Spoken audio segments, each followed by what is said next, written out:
அரசுக்கு அவப்பெயர் ஏற்படுத்தும் வகையில் அமைச்சர்களின் செயல்பாடுகள் மற்றும் பேச்சுகள் இருக்கக்கூடாது என அமைச்சர்களுக்கு முதலமைச்சர் மு.க.ஸ்டாலின் அறிவுறுத்தல் வழங்கியிருக்கிறார். கூடுதல் விவரங்களை செய்தியாளர் பாஸ்கர் வழங்க கேட்கலாம். பாஸ்கர் வணக்கம், விவரங்களை பதிவு பண்ணலாம். பாஸ்கர், தமிழக முதலமைச்சர் மு.க.ஸ்டாலின் தலைமையில நேற்று தலைமைச் செயலகத்துல அமைச்சரவை கூட்டம் நடைபெற்றது.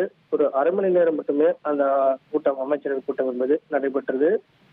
விண்வெளி தொழிற்கொள்கைக்கு அந்த கூட்டத்தில் அனுமதி ஒப்புதல் வழங்கப்பட்டது. அதே நேரத்தில் அண்மை காலங்களில் அமைச்சர் பொன்முடி மற்றும் துரைமுருகன் ஆகியோர் பேச்சு. என்னங்க, இனி வீட்டு வேலையில கொஞ்சம் அதிக ஒத்தாசையா இருக்கணும். யா வேலை கிடைச்சதா? வேலையா? நான் பாஸ் ஆகணும்னு நினைக்கிறேன்.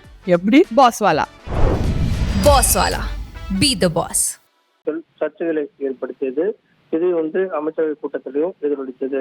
அதன் காரணமாக தமிழக முதலமைச்சர் அமைச்சர்களுக்கு பல்வேறு உத்தரவுகளை பிறப்பித்திருக்கிறார்.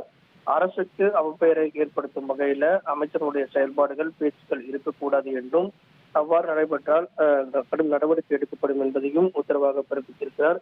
அதே நேரத்துல சட்டமன்ற தேர்தல் விரைவில் நடைபெற உள்ள நிலையில அடுத்த ஆண்டு அதற்கான பணிகள், அதாவது துறை ரீதியான பணிகளை துரிதப்படுத்த வேண்டும். அரசுக்கு அவப்பெயரை ஏற்படுத்தும் வகையில நடவடிக்கைகள், பேச்சுக்கள் எதுவும் இருக்கக்கூடாது. அமைச்சர்கள் துறை ரீதியான பணிகள்ல கவனம் செலுத்தி பணிகளை வேகப்படுத்தி மக்கள் நல பணிகளை விரைவுபடுத்த வேண்டும் அப்படிங்கிறதா தமிழக முதலமைச்சர் நேற்று அமைச்சரவை கூட்டத்தில் பல்வேறு அறிவுறுத்தல்களை அமைச்சர்களுக்கு வழங்கியுள்ளார். விவரங்களுக்கு நன்றி பாஸ்கரன்.